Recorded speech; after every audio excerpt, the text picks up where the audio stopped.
Hello and welcome to Audionautic Deep Space Network. This is the Independent Musician's Guide to Production and Promotion. And as you know, we're doing things a little bit differently in the month of July. These are all pre-recorded. You also may have noticed that not with me today is Curtis, but we have a special guest, Ryan from Sketch Audio. He's here to talk some changes to Dr. Vibe and the other plugins since we've last spoke. And we'll ask him a couple questions from our patrons as well. But Ryan, how are you? Hey, yeah. Thanks so much for having me, Sunwarper. Glad to be back. Yeah, it's good to see you. It's been a minute. That was a great talk we had. It was really good to hear from the plugin developer side. I kept saying it then, and I'll still say it now. Like, it's not something I think a lot of us musicians necessarily think about. You know, all the stuff we use, we don't always think about like what goes into creating it and all that. And I do want to quickly talk about the biggest feature update to Dr. Vibe, the one I was requesting, auto bypass. Yes. Yeah. It's awesome, man. Oh, thank you. Yeah. So we just put out at the end of May, middle of May, I think now, we just put out a 1.5 update for our plugins and a really big overhaul UI, completely refreshed, and tried to kind of lead into the more playful side of the brand. It should feel more interactive now, like more hierarchy. Controls are laid out. Mm-hmm. And we had a big feature, which I'm sure we'll talk about, Morph settings later. That's the main thing. I just had to get the joke aside about the bypass because it's awesome. So auto bypass, you know, we were get a few kind of common requests in, and a lot of people were in Dr. Vibe were wanting an auto bypass because that mix slammer module in Dr. Vibe is like so powerful. It brings the noise floor up a lot. And if you just have your transport stop, you might not want to just have like noise screeching out your speakers. So auto bypass, it's in the settings, you can enable that. Yeah. And I've heard it's pretty handy. Yeah, it's come in handy a couple times. I was doing a live stream and another time I was with a student and I think I had the Seek track and something else going in and I needed it to get louder on my iPad. So I put on Dr. Vibe and cranked that mix slammer, but I had noise on or something on a couple things and it just like went and then then I saw that auto bypass. It was like, oh, and I turned that on and then silence. Beautiful. Everything that vinyl module, by the way, will always output a small amount of noise, but then it gets amplified quite a bit when it goes through the mix slammer. So if you want it to disable the vinyl module. Okay. Cool. All right, good to know. See, this is what I'm talking about, all the little secrets and stuff. Well, it's great to have you. What have you been up to besides all of these updates? Oh man, well, honestly, after the update, I was able to kind of do a little vacationing with the family. We did a couple of trips. I did an overland trip with my dad. I don't know if you've heard of that. It's like camping, but you take like Jeeps and trucks and you drive out. Cool. There's a lot. I live in Oregon, and there's a lot like just rural country out in Eastern Oregon. Really beautiful. We saw wild mustangs, and I also got food poisoning. So that's not awesome. But now I'm back home and actually back to work, working on Windows ports of the plugins. I'm kind of early in the process on that, but I feel like that's kind of the next step for the brand to just get the plugins out there to more people. And so I'm just kind of actually deep in the weeds on that this morning. Interesting. Okay. Yeah. Is that difficult to do?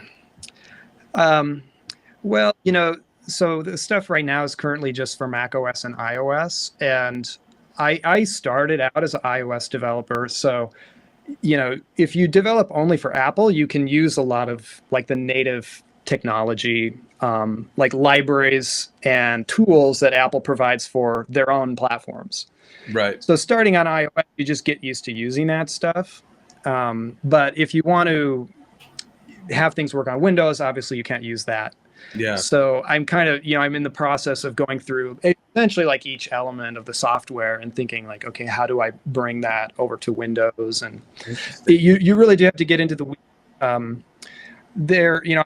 I found like basically every component has to be kind of replaced. And I've taken also the direction of the DIY direction. Mm-hmm. there are tools for developers that make it easier to get off the ground. You may have heard of Juice, which is a framework for developing plugins. So, I'm kind of going the DIY route, but Right. it's been fun, and it's been a lot of learning as well.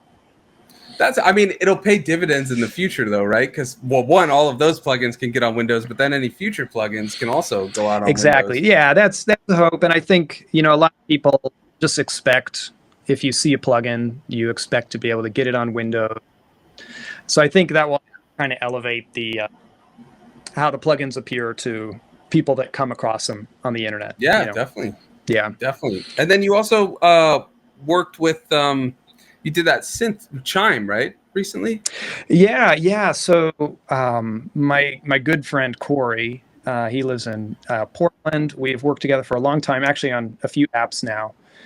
He's recently gotten into iOS development and has a lot of really cool ideas for just kind of creative instruments. Right. And his first synth app, which is just for iPhone and iPad, it's called Gradient Synth, and it allows you to kind of interact with this like colored surface, and you can kind of the colors that you set will affect the sound.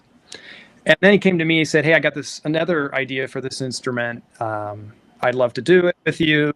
And he likes building the user interface, and he said, "Would you want to kind of help me build the audio engine that I have in mind?" And so I helped with that, and we worked together on a lot of other aspects of the project. And it was nice for me too, because he took care of a lot of the marketing on that, which I don't love. So, yeah, I get that. Yeah. I get that for sure. That's an instrument called Chime. And if you're on Instagram, I think it's chime.ios. Yeah, we'll put links in the description as well. So it's a $5 app, and you can have a lot of fun for that $5. It's really good for kind of ambient. We put a lot of like just delay and reverb in there. Yeah. Can't go wrong with that. Yeah. And I think you're speaking to the right audience for delay and reverb. Yeah. Do you want to get right into Morph? Yeah. Let's talk about it. So tell me about it. Tell me what it is exactly. Well, so my plugins, I kind of built them actually initially with the iPad in mind. So I'm thinking about the touch experience and also kind of performance experience. So, with effects, I thought it would be pretty cool if you could change your effect really easily with just like a macro slider, basically. And I'd had that idea kicking around for a while, and I thought it would be fun to integrate into my effects. Oh yes, there's Dr. Vibe. Yeah, so and that's Morph on the right? On the right side? Yeah, I added this slider on the right side, which takes you from essentially your current parameters to like a hidden Morph settings.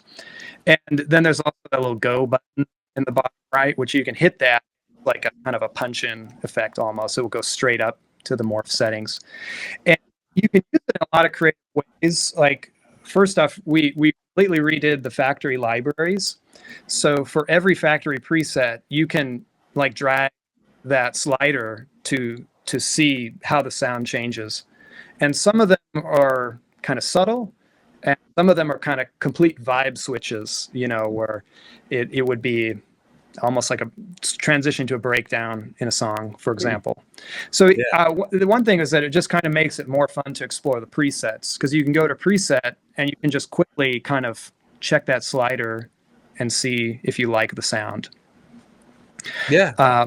And so for performance, I think it's really fun because you can easily create variations. Like with our filter app,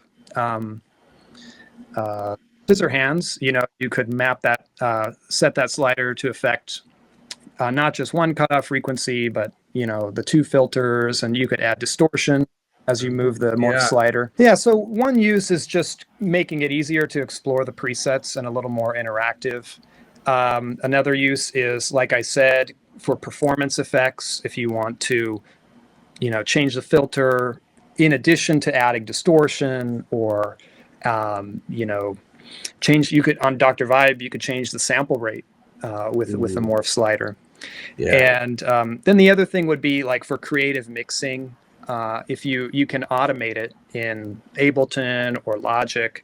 And if you say, oh, one thing that is kind of fun to do with Hyperboost or Clipper is just add a little bit more drive. So you could, like, if you wanted a certain, like a kick drum to just have a little extra oomph or something, you could like set it to morph to more distortion for a little bit, and then like quick pull it back. Oh, I can see. So like for a chorus or the crescendo, when you want it to really hit up that a little bit, right? Get some grit, bring it back. So it's it's not it's not a copy. The famous plugin now, Transit, from Andrew Huang. We didn't obviously copy it, but it's similar in that way, where you can essentially transition the effect from one to another. So you can also do transition effects like that. Gotcha. Yeah. Okay. And so other than those, like the kick idea, do you have any other, when you were making it, was there anything where you were like, this is going to be perfect for that? One thing that's fun, we have a delay plugin, Galaxy Brain. Oh yeah. A frequency shifter built in. Yeah. And so like you could set the morph slider to change the delay time, which will create those pitch fluctuations. Yeah. And that could be pretty fun.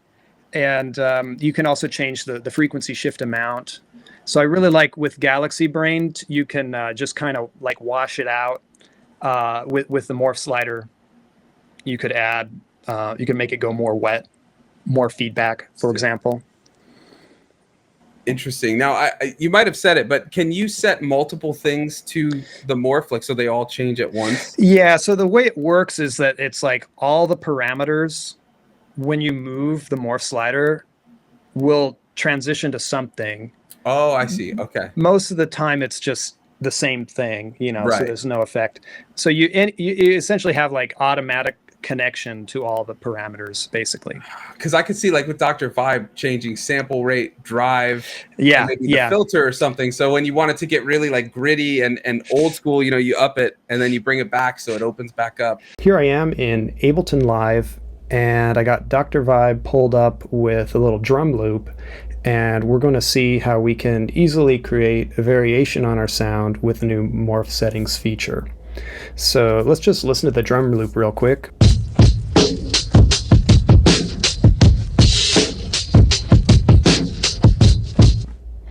Pretty cool. So now let's look at morph settings. What morph settings allows you to do is create a variation on your sound with this slider or this button. As you move the slider, the actual value that's used in the processing is interpolated or moves between the red and the gray values. So to edit the gray values, we have to enter this morph mode. We click on the morph button. So what I like to do is, if I have a good starting point, like I do right now, I'm going to right click and sync all the gray values or the morph values to the parameters. So now everything is synced up and I can create my variation. So I think for this effect, we're just going to keep it simple. We're going to drop the sample rate quite a bit. We're going to crank up the drive. And maybe we'll decrease the bandwidth and bring up the noise. So let's see what that does.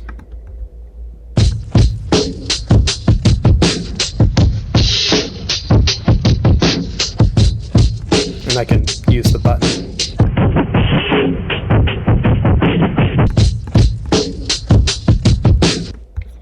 All right, hey, that's pretty cool. It sounds like it might be neat for a transition. So let's actually show how we can automate this. I'm going to open up these parameters and show automation in new lane. Looks like I already had that. But let's just add a breakpoint here and there, and we'll listen to the last couple bars here.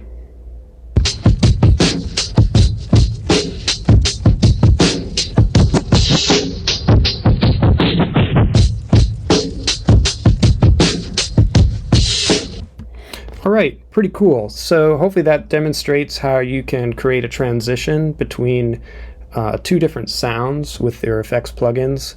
And I may have a couple more demos to show here, but that's it for right now. But can you talk a little bit about what went into the redesign? Because I think I remember I had that issue where it was like not registering like when I updated it, it wouldn't register my account or whatever. And then when I got it, I was like, I opened it, was like, whoa, this looks totally different. Like all the knobs changed. It got a lot, as we showed in the picture. I'll share it again in a second, but it definitely got a lot more like, not necessarily vibrant, but I guess easier to move. I could definitely see iPad or phone, moving it and stuff. But could you go a little bit into what went into redesigning it?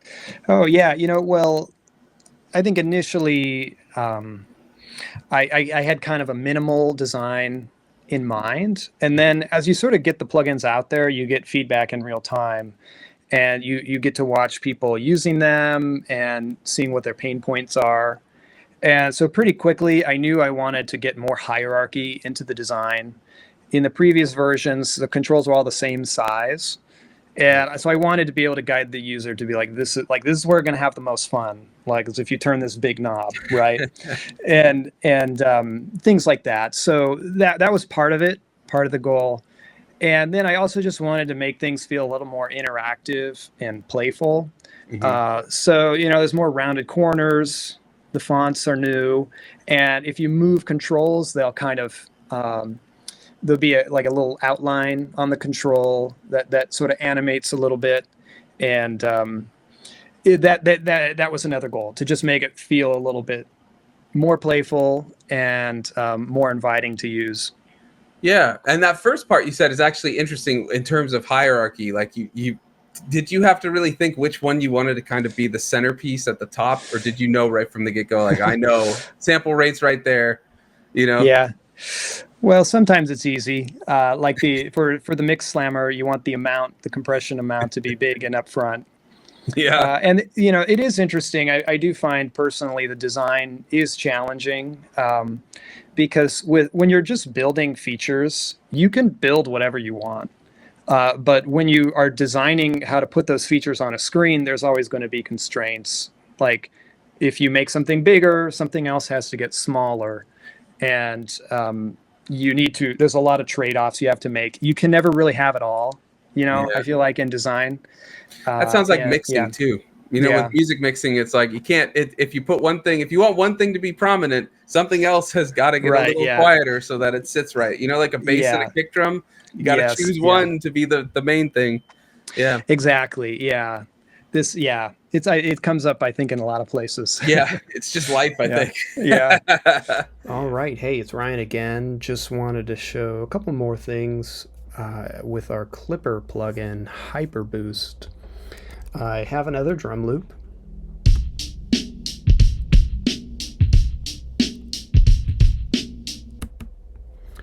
And I just wanted to show a couple other ways to kind of use Morph settings. First off, you can get a random preset just by clicking this dice button.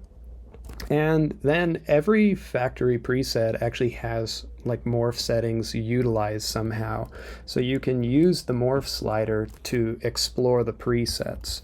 So let's just see what this one does.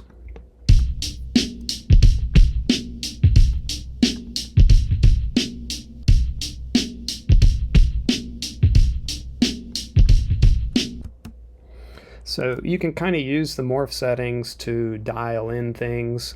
Some presets are maybe kind of subtle in their use of the morph settings, and other ones will be complete transitions or vibe switches.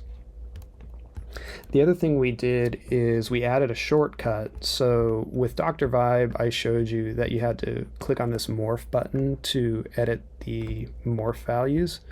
But you can also just hold Option, and then you'll be able to edit the morph value without having to switch modes.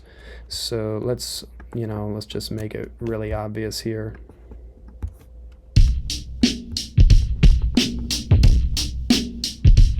thanks to our patrons who help support the show week in and week out. If you want to become a member, get additional bonus features like additional podcasts, as well as patron channels that are exclusive for patrons, and be able to ask questions when we do interviews, come on the show, all that good stuff, head to patreon.com/audionautic. I know Curtis has a QR code. I'm going to see if I can pull it up real quick.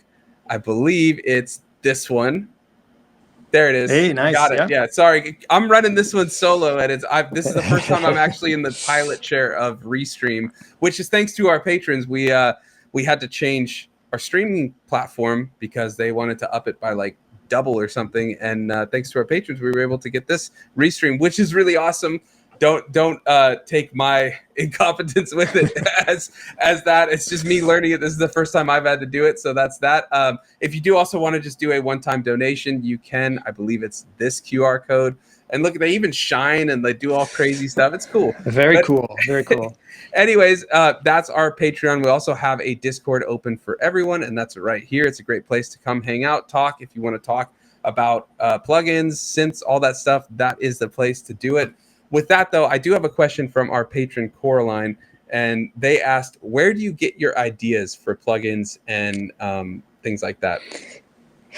Oh, yeah, that's a good question. So the interesting thing is that the ideas are actually not the short, how do you say? The ideas are plentiful. Because it takes so long to build something that if you're, while you're building something, you'll be like, oh, I want to do this, I want to do that. So I keep a little notes of kind of ideas I have for plugins. I find that I have to kick them around in my head quite a while. Like they have to sort of feel right conceptually. And I'll talk a little bit about that. And I also, a big part for me is finding a name that I like, a name that kind of what I feel like encapsulates what the plugin is doing. But the way I've tried to approach things is I feel like there's a lot of, like, if you go out and look for plugins, there's a lot of plugins that are EQs. There's a lot of plugins that are compressors. And there's a lot of plugins that are delays, and or maybe like, oh, you get a distortion. It's like, this is the ultimate distortion. It can do any kind of distortion sound, right? But I think what I am trying to do is like combine things in sort of interesting ways, and maybe add a few little features that you try to make it stand out. So, for example, like Hyperboost or Clipper, there's lots of plugins out there that are just clippers. But I thought, it'd be kind of fun to just have a little simple tone control. So you could emphasize or de-emphasize frequencies going into the clipper. And so it's just a combination of an EQ and a clipper. And I think it really opens up the kind of sounds you can get out of it. You can do really subtle, like precision stuff with it. But you can also do really crazy creative distortion effects by all affecting how the frequencies go into that. So that's an example of kind of trying to combine different elements. With Dr. Vibe, for example, that was kind of motivated by the workflow of people that produce music with this like sampling. You start with your vinyl record player, and then you run that into, some like old 80s or 90s sampler. And then you run that. A lot of the times they'd run their mixes through the vinyl sim compressor on the 303, right? So like that signal chain is like, oh, that's like 3 modules. That's vinyl, that's your converters, and then that's the mix slammer, right? So that's also, I try to think of things where it's like, oh, this is going to really quickly get you into the ballpark of a certain sound. Instead of having to pull all those different elements together yourself, you can just open up Dr. Vibe and it sounds like hip hop drums from the 90s, just like right away. Well, just on that note, like what I did recently was I built a whole album on Dallas gear, right? And a lot of it was with stuff like the Digitact, which I always find kind of has like a cold sound to it, right? Like very sterile. Even though I would run it through the SP, like I needed to separate things, and everything's stereo 2-track through the SP. So I actually stem split in Logic and then was putting Dr. Vibe on like every single stem, especially the drums, because like the I drums love and the it, yeah. Digitact always just Yeah. have this like very, I don't know, it's just like, even if I run it through the SP with its cassette sim and compressor and stuff, like it still just has this like cold sound to it, which can be cool, but Yeah. I'm trying to get that warmth in, right? And so Yeah. I'd up the like needle distortion, because when we talked last year, Yeah. we had needle distortion, and ever since then I've been using that. And then Oh, good. Yeah. and a couple other, this is why I love these interviews like this, because I learn these little tips and stuff, and I'm like, oh. And then the biggest thing was getting the I really love using, because I think you can do the two different routes, right? But I always like the vinyl noise going into the compressor, because when the drums are going, you get it to kind of like all mesh in, just like on those, like on an SP, right? Like everything's kind of meshing and dancing, like the noise is dancing around the kick and the snare. It just sounds so good. But yeah, that was my workflow for finishing that album, was every single song, stem split, Dr. Vibe, sidechain compression if I needed it. I used, what was it, Fuzz Droid, your distortion for some. I did live drums, and I would add some on that, because I'm not the best drummer, and I was like, we need some saturation for that, just to kind of fix it up a little bit. And that would really, because it's an E-drum kit. So so it's like, yeah, I would use that. But yeah, so whatever inspired you to create Dr. Vibe, I'm grateful. I thank you for the kind words. It's definitely the most successful plugin that I have. And yeah, I feel like it came together really well in terms of all those elements just working together really nicely. And I think that's why that people love that sound, is because that original workflow that people had, it was just a lot of different pieces that just work together in this really nice way. The noise floor and the crackle that comes from the vinyl interacting with those converters, and then into this really special vinyl sim compressor. It just sounds so nice. And I'm glad you also mentioned Fuzz Droid. Fuzz Droid was a fun one, because that also brings up like, if I have a piece of gear or something that I'm interested in, like the sound of, I can also do that. I have a little Eurorack synth behind me, and I have the Moog CP3 mixer. That's right, because that's what it was modeled off of, right? Yeah, and that thing is I did some reading about it. It originally, I think, was designed to be clean for as much of the headroom as possible. Yeah. But it has it in the wave folder, or the wave shaping function that it has, there's like a discontinuity, and if you run a sine wave through it, it literally puts like a notch in the sine wave when you hit a certain level, and it adds a ton of harmonics. It's really, really bright, really aggressive distortion sound. Yeah. And so I just thought that was like a special thing. I was like, oh, I should, see if I can put something together that encapsulates that. Yeah. And that also is like, you're just kind of drawing inspiration from different places, whether that's pieces of hardware. But then you're always trying to add your own spin to it, because it's a competitive world out there. So you got to think of little ways you can do things that are new. Yeah, I have to imagine. I mean, plugins, there's so many out there, right? And like you were saying, and Curtis and Eon always like to say another delay, another saturator or stuff. And I think when Curtis was demoing Galaxy Brain a couple months ago, he was mentioning how at first he was I said another delay, and then he really got into all the modulation and all that stuff, and he was making some crazy sounds with it. Yeah. I haven't had a chance to mess with it yet. But I've been using that because I'm more of in the post. It's I don't need much delay in post yet. Yeah, I've been starting to work in the DAW more for an album, so it's gonna get used in that.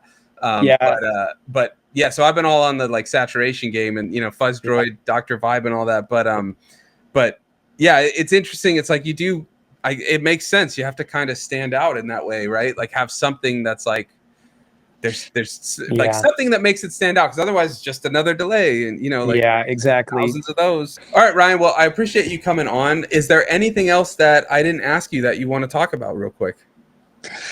Well, I just want to say thanks so much for having me. I always enjoy the opportunity to hang out and talk music, talk tech, and nerd out about things.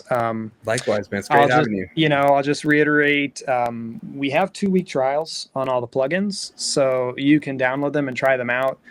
The weird thing right now is that you actually get our plugins through the Mac App Store if you're on Mac. We're Mac only, but then they should work. They're audio units version 3, so they should work in Ableton, Logic, and a few others. And on iOS, we're on iOS as well. Yeah. And then the other thing will just be to say, okay, we got Windows support that we're working on, and just keep an eye out for that. Yeah, that's going to be awesome. I'm looking forward to it. I use them on Logic for iPad a lot, and then it's like I said, when I master or mix in Logic on my computer, it's always Dr. Vibe is always getting on there, man. Yeah, I think I would love to see more people using the iPad in kind of the workflow. It just hasn't seemed to really caught on. I think part of it is, at least for Logic, it's a monthly fee, which is really frustrating. The fact that you can buy, like, Logic is so consumer friendly on desktop, right? You buy it once, updated forever, right? Like, I bought it in 2012 or 2013, and I got that new version a couple months ago for free, right? But on iOS, you got to pay $5 every month. Yeah, recurring, like forever. It's the polar opposite. And I guess maybe that's where they make up their profit for all the lack of update payments on desktop. But it's like, come on, man. Can't I just like buy it once? Yeah. Come on. One thing for iPad, iPad's really fun as like a performance device because you get to kind of touch and interact with things. I don't know if you ever get a chance to check out AUM. I keep hearing about it. I really need to check it out. It's really fun and especially if you're into kind of like the DAWless thing. Yeah. I think it would integrate really well with a DAWless setup. Yeah. And you can actually get like, a bunch of instruments. It's like an audio unit host, so you can have instruments and effects in there, and then you could just send that into your mixer. It has Ableton Link too, so you could like keep it in sync or like MIDI, you could keep the clock in sync. So I think, I really like using AUM, and I think it's a fun like thing to have in your arsenal. Yeah. Or especially for the DAWless. I got to check it out. I keep getting that in my comments. Like, check out AUM. I really got to check that out. Yeah, I will. I think it's only like $22 or something. Yeah, I got it. And then someone also mentioned like Drambo or something as a sampler. I don't know if you've heard of that. I haven't used that one, but I know it's very popular. Yeah. Yeah, I guess it's a kind of akin to a Digitac, like with its first step sampling. So I got to check that one out. It's like modular. You can kind of build your own instruments and effects almost in it. Yeah. Trippy. Okay. So AUM, I'm going to check that out. And then Drambo, I really got to check out too, because I bet that's up my alley. But Ryan, it's been great having you. Thank you for coming on. Thanks for talking about these plugins. It's always really good to hear from the other side, right? Like, you're designing these things. We use them. We have our frustrations with certain plugins, or like the way things work, but it's interesting to hear the whys, right? Yeah, no. And thank you so much for having me. Thanks for the kind words. And yeah, it's great for me to also hear, from musicians and artists, and because I spend so much time in the code that sometimes I kind of forget about that part of my brain, Yeah, the end is to make music with it. People are using things. Yeah. Definitely. All right, Ryan. Well, I appreciate you hanging out, and we will be back next week. This is still, I think we have 2 or 3 more weeks of pre-recordings left, but they will come out Wednesdays at 11 a.m. Pacific. If you miss the live streams, well, first of all, you can leave comments. We'll be in the comments, or at least I will. I think Curtis is like MIA over there, no phone or something, but I'll be there in the comments. So say hello, say what's up. And then head over to our Discord. I'll put that up one more time because you can join us over there. But with that, thanks for watching, and we'll see you next time. Hey, see you later. Thank you.